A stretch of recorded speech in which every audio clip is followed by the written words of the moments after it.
تو پھر آپ کو یہ نہیں کرنا چاہیے؟ ویسے میرا خیال یہ ہے کہ ایسا ہوتا نہیں ہے. مسلمان جو ہے نا اس کی تیاری بہت پہلے سے ہوتی ہے. مثلا رمضان آتا ہے تو رمضان سے پہلے وہ سوچتا ہے کہ میں جو کام کرنے ہیں وہ پہلے کر چھوڑوں تاکہ ان دنوں میں زیادہ دقت نہ ہو. سامان پہلے تیار کر لوں, وہ ساری تیاری پہلے. اسی طرح قربانی میں ذہن میں تصور موجود ہوتا ہے کہ میں نے کرنی ہے, تو وہ اپنی جمع پونجی بنا کے رکھتا ہے. ایسے معاملات ہوتے نہیں عملی طور پر. اچھا سر, ایک بڑا امپورٹنٹ سوال ہے قربانی کے جانور کو لے کر کہ قربانی کے لیے کون سے جانور کا انتخاب کرنا چاہیے, نمبر 1.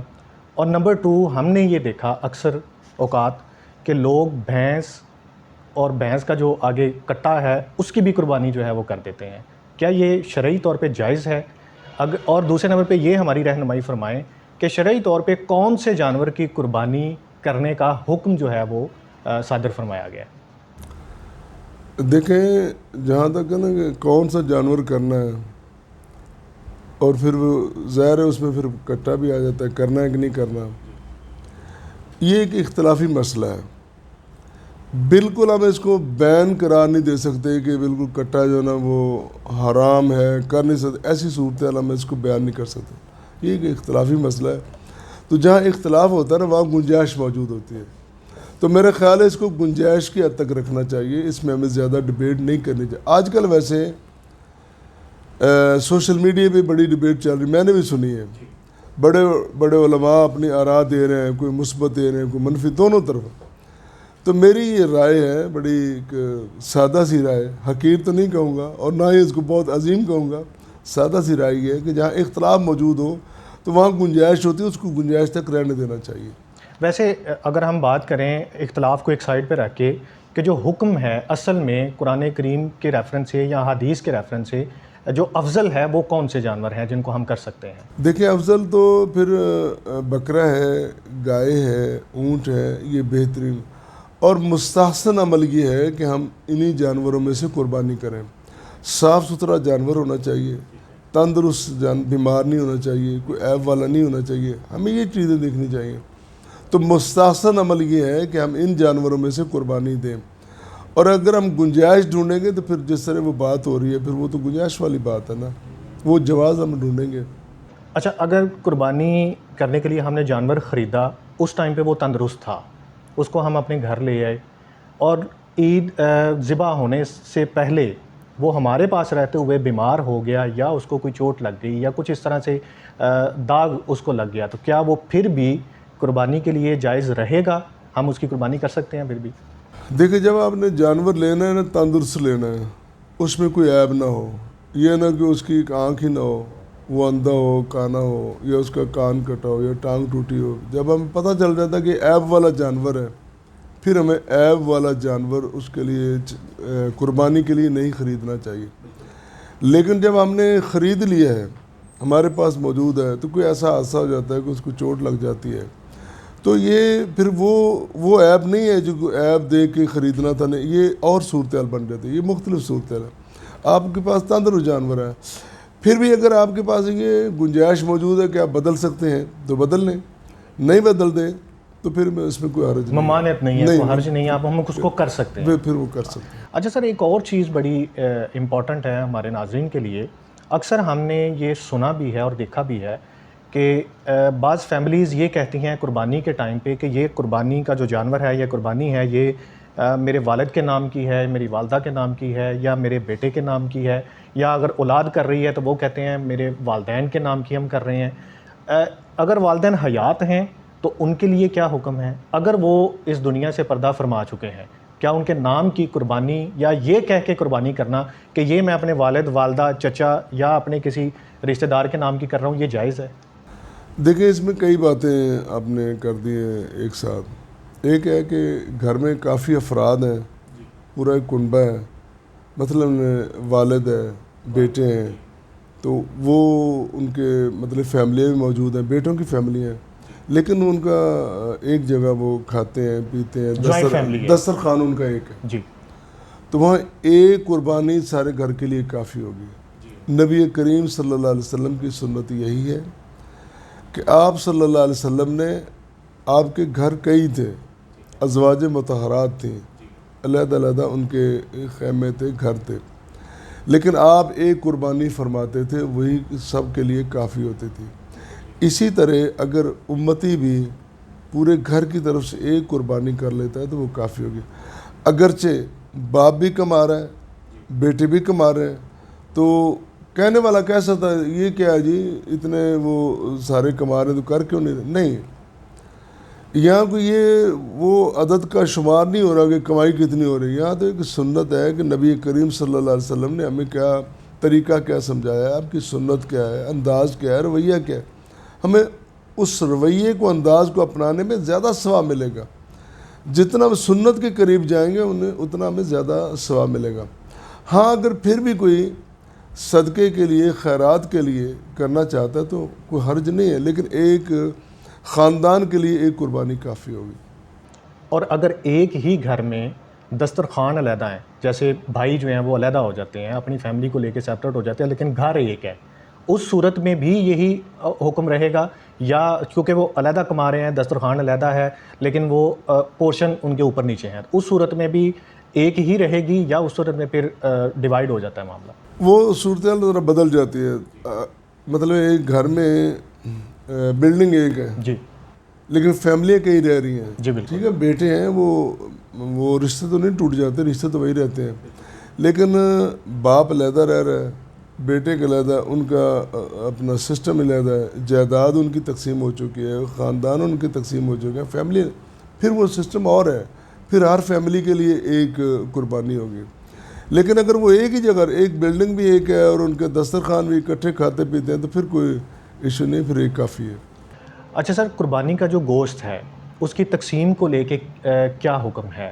اکثر ہم نے یہ بھی دیکھا ہے کہ لوگ ہمیں یہ بھی کہتے نظر آتے ہیں کہ ہم سارے کا سارا قربانی کا جو گوشت ہے وہ خود بھی رکھ سکتے ہیں، سارے کا ایک نظریہ یہ بھی ہے کہ ہم سارا ڈسٹریبیوٹ بھی کر سکتے ہیں، اور پھر 3 حصے جو ہیں کہ ایک اپنا رکھیں، ایک اپنے رشتہ داروں کو دیں، اور ایک محلے داروں کو، دوست عزیز و اقارب جو ہیں ان کو دیں۔ تو اس میں جو شرعی سنت طریقہ ہے وہ کیا ہے؟ دیکھیں یہ سنت سے یہ بات تو ثابت ہے نا کہ کچھ خود کھایا جاتا ہے، کچھ رشتہ داروں کو دیا جاتا ہے، اور کچھ جو آنے والے فقراء ہیں ان کے لیے ہوتا ہے، ٹھیک ہے۔ لیکن اگر وہ حصوں میں کوئی کمی بیشی آ جاتی ہے، اب مطلب آپ کی فیملی زیادہ ہے، آپ زیادہ حصہ کھا جاتے ہیں، زیادہ حصہ رکھ لیتے ہیں، تو اس میں کوئی اتنی حرج والی بات نہیں ہے، وہ ہوتا ہے نا کہ کوئی جرم والی بات نہیں ہے، لیکن مستحسن عمل یہ ہے کہ خود بھی کھاؤ، رشتہ داروں کو بھی دو، اور آنے والے فقراء کو بھی دو، جس قدر ممکن ہے آپ کے دروازے سے خالی ہاتھ واپس نہ جائیں، آپ کو ان کو دینا چاہیے، ان کا حق ہے۔ وہ بھی ذہنی طور پر، عملی طور پر اور معاشرتی طور پر اس وقت کو دیکھ رہے ہوتے ہیں کہ کم از کم آج تو ہم کچھ کھا سکیں گے۔ ہمارے وطن عزیز میں جو حالات ہیں، خاص کر غریبوں کے، محروم لوگوں کے، عدم وسائل، جو معدوم الوسائل لوگ ہیں، ان کے جو حالات ہیں وہ بھی ہمارے سامنے ہیں، لہٰذا ہمیں بڑی محبت کے ساتھ اور بڑے احسان کے ساتھ ان کے ساتھ سلوک کرنا چاہیے، ان کو دینا چاہیے، ان کو تقسیم کرنا چاہیے۔ یہ سر مستحسن طریقہ ہے، لیکن اگر کوئی فیملی، یا فرض کریں میں ہی ہوں، میں ڈسٹریبیوٹ نہیں کرتا، تو کیا یہ اجازت ہے، آپشن ہے کہ میں سارے کا سارا خود رکھ سکوں؟ دیکھیں وہ رکھ لینا ایک اور بات، میں یہاں پہ ایک نا وہ اسپرٹ کی بات کر رہا ہوں، مسلمان ایسا ہو نہیں سکتا۔ تو میں نے دیکھے ہیں ایسے کیسز۔ نہیں، وہ مسلمان نہیں ہے، آپ نے دیکھے، مسلمان ایسا ہو نہیں سکتا، مسلمان کبھی ہو ہی نہیں سکتا کہ وہ اپنے آپ کو ترجیح دے دوسروں پر۔ مسلمان وہ ہوتا ہے جو بانٹ کے کھاتا ہے، بالکل ٹھیک ہے، تقسیم کرتا ہے۔ مسلمان کو خوشی محسوس ہوتی ہے کہ اس کے دسترخوان پہ کوئی آ جائے، وہ کتنا خوش نصیب آدمی ہے کہ تیرے دسترخوان پہ کوئی کھانے آ گئے، تو اللہ کا شکر ادا کر کہ اللہ تعالیٰ نے تجھے اس قابل بنا دیا کہ تو خود بھی کھا رہا اور تیرے دسترخوان سے لوگ بھی کھا رہے ہو۔ کس طرح ممکن ہے کہ سارا اٹھا کے تو گھر رکھ لے گا؟ بالکل ٹھیک ہے۔ بنیادی طور پر یہ سوچ ہی غلط ہے کہ میں قبضہ کر کے جما کے بیٹھ جاؤں، میں کہوں کہ بس جی میں کیا سارا سال کھاتا نہیں ہے؟ سارا سال کوئی بہترین کبھی اتنی ڈشز ہیں، دسترخوان تیرے بھرے ہوئے، سجے ہوئے، سارا دن بوفے کر رہا ہے، ڈنر کر رہا ہے، لنچ کر رہا ہے، مختلف پارٹیز میں انجوائے کر رہا ہے، اور خود بھی دوستوں کو بلا کے، تو کیا قربانی کے گوشت پہ آ کے تو قبضہ کر کے سارا رکھ کے بیٹھ جائے گا؟ یہ مستحسن عمل نہیں ہے. تو ویسے اگر وہ زیادہ رکھ لیتا ہے فریج میں بھی رکھ لیتا ہے، حرج تو نہیں ہے، لیکن مستحسن عمل نہیں ہے، اس کو سب کچھ شریک کرنا چاہیے. اچھا سر، کیا یہ قربانی کا گوشت جو ہے یہ غیر مسلموں میں تقسیم کیا جا سکتا ہے؟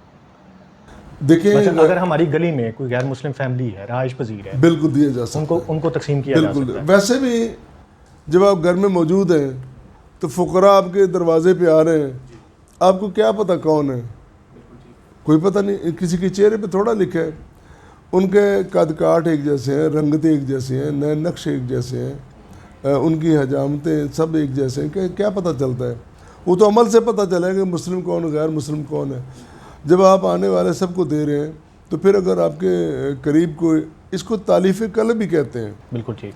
دیکھیں آپ کی خوشی کا موقع ہے، تہوار آیا بڑا زبردست، تو آپ نے اس موقع پہ اس دوست کو یاد رکھا، تو آپ کی محبت کو وہ اس نگاہ سے بھی دیکھ سکتا ہے کہ یار اس نے اپنی اہم ترین خوشی میں مجھے شامل کیا، شریک کیا. تو اس کے نظریات کیا ہیں؟ یہ مسلمان ہے تو مجھے تو اس کا نظریہ قبول کر لینا چاہیے. میں بھی آپ کا یہ عمل ایک ایسا سبب بن جائے کہ وہ آپ کے ساتھ آ کے کھڑا ہو جائے، لہٰذا آپ کو شریک کر لینا چاہیے. بالکل ٹھیک. اچھا سر، ایک بڑا میں یہ سمجھتا ہوں کہ سوشل میڈیا پہ جیسے ہی یہ عید الاضحیٰ قریب آتی ہے، لوگ قربانی کے جانور خریدتے ہیں، تو چند لوگ سوشل میڈیا کے اوپر ایک مخصوص قسم کی کیمپین سٹارٹ کرتے ہیں جس میں ان کا بیانیہ نظریہ یہ ہوتا ہے، اور وہ بیانیہ یہ بنانے کی کوشش کرتے ہیں کہ آپ جب اتنا مہنگا جانور لائک 2 لاکھ 4 لاکھ 6 لاکھ 10 لاکھ، ہم نے بڑے بڑے مہنگے جانور بھی مارکیٹ میں موجود ہوتے ہیں، تو وہ یہ کہتے ہیں، ہمیں نظر آتے ہیں کہ آپ اتنے مہنگے جانور خریدنے کی بجائے ان پیسوں سے کسی لڑکی کی شادی کر دیجئے، کسی خیراتی ادارے کو دے دیجئے، یا کہیں پانی کا جو کولر ہے، واٹر کولر ہے، وہ لگوا دیجئے جس سے کہ فلاحی ایک کام ہو جائے.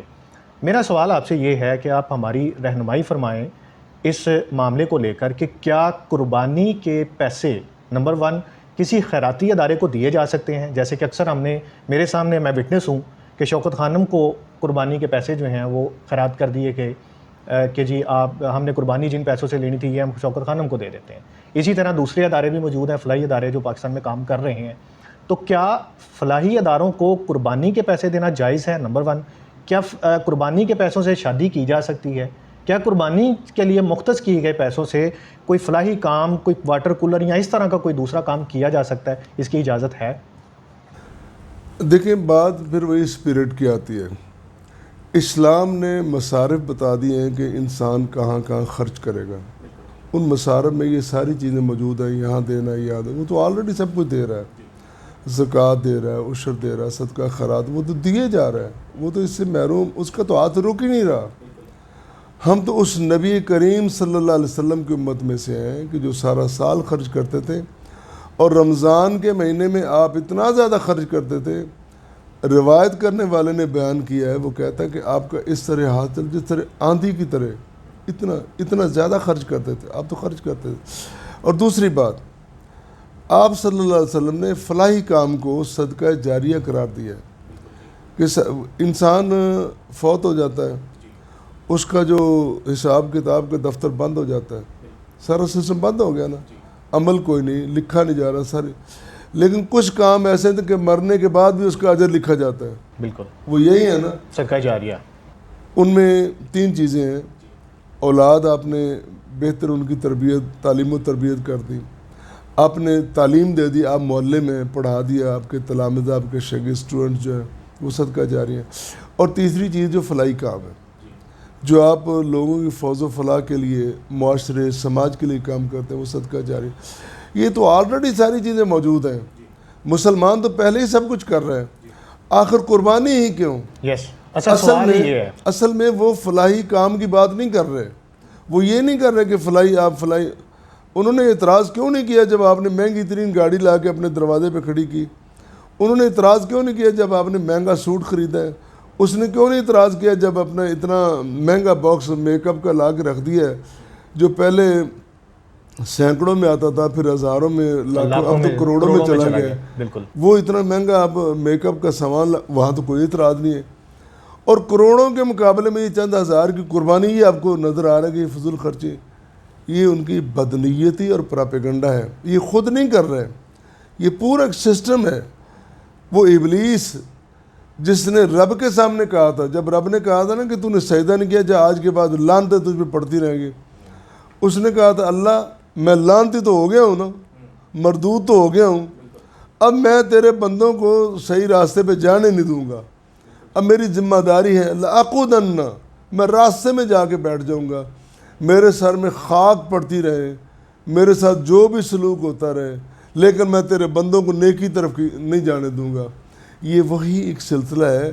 اور وہ شیطان ایک نہیں ہے، اس کے آگے چیلے ہیں، اس کے آگے نمائندے ہیں، اور وہ ان نمائندوں کو بھیجتا ہے، اور پھر ہر روز نمائندوں سے باقاعدہ رپورٹ لیتا ہے کہ تو نے کیا کیا کام کیے ہیں، آج کہاں کہاں فساد پیدا کیا، آج کہاں کہاں تو نے غلط نظریہ پھیلایا ہے، کہاں کہاں سے مسلمان کے دل میں تو نے شک ڈال دیا ہے.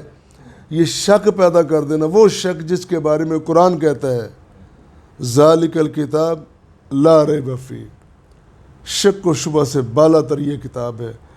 اس کتاب کو پڑھنے کے باوجود اگر انسان مسلمان کے دل میں شک پیدا ہو گیا تو وہ مسلمان کیسا ہے؟ ان شکوک و شبہات سے بالا تر ہو کر اور خم ٹھوک کر سینہ چوڑا کر کے پوری توجہ ثابت قدمی کے ساتھ اللہ کی راہ میں قربانی کرنی چاہیے بندے کو. تو اس کا مطلب ہے کہ پھر ہمیں یہ خیراتی اداروں کو قربانی کے نام پہ وہ پیسے نہیں سسٹم دینے اور ہے، ان کی جگہ اور ہے، ان کے مصارف اور، ان کے لیے ہم نے پہلے بہت کچھ رکھا ہوا ہے، وہ دیں گے، ان کو کیوں نہیں دیں گے؟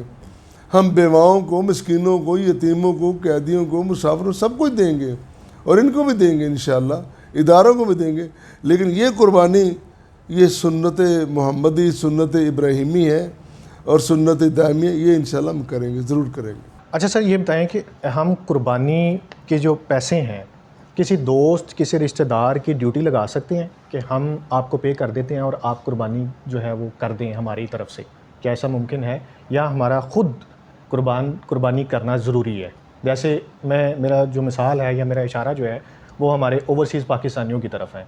بہت سے ممالک ایسے ہیں جہاں پہ اوپنلی جانور ذبح کرنے کی اجازت نہیں ہوتی. وہ کیا کرتے ہیں کہ وہ پھر پاکستان میں اپنے رشتہ داروں کو اپروچ کرتے ہیں، ان کو پیسے بھیجتے ہیں، جی آپ قربانی کر دیں. کیا شرعی طور پہ یہ جائز ہے؟ یہاں ایک بہت بڑا جواز پہلے موجود ہے، وہ یہ ہے کہ جب آپ حج پہ ہوتے ہیں تو کتنے وہاں پہ حاجی ہوتے ہیں؟ ہزاروں لاکھوں کی تعداد میں ہوتے ہیں.